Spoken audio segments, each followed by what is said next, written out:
તો પાટણમાં ચોખા ભરેલી શંકાસ્પદ ખાનગી ટ્રક ઝડપાઈ ગઈ છે। ત્યારે સમી પાસે આવેલ હોટલ પાસેથી આ ટ્રકને ઝડપી પાડવામાં આવી છે। તો દાહોદ ગાંધીધામ ટ્રકમાં ચોખાનો જથ્થો લઈ જવાતો હતો, ત્યારે ખાનગી ટ્રકમાંથી 36,400 કિલો ચોખાનો જથ્થો મળી આવ્યો છે। જોકે પોલીસે ટ્રક ચાલક સરેલ દેવીલાલને ઝડપી પાડ્યો છે। ત્યારે સમી મામલતદારે આ મુદ્દામાલને કબજે કરી તપાસ હાથ ધરી છે।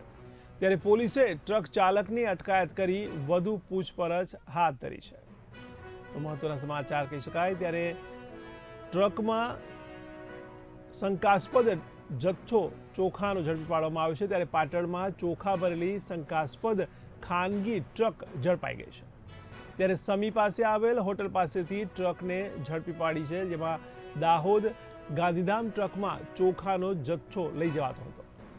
ત્યારે આ ટ્રકમાંથી 36,400 કિલો ચોખાનો જથ્થો મળી આવ્યો છે। ત્યારે પોલીસે ટ્રક ચાલક સરેલ દેવીલાલને ઝડપી પાડ્યો છે। ત્યારે સમી મામલતદારે મુદ્દામાલ કબજે કરી તપાસ હાથ ધરી છે। જોકે પોલીસે ટ્રક ચાલકની અટકાયત કરી વધુ પૂછપરછ હાથ ધરી છે।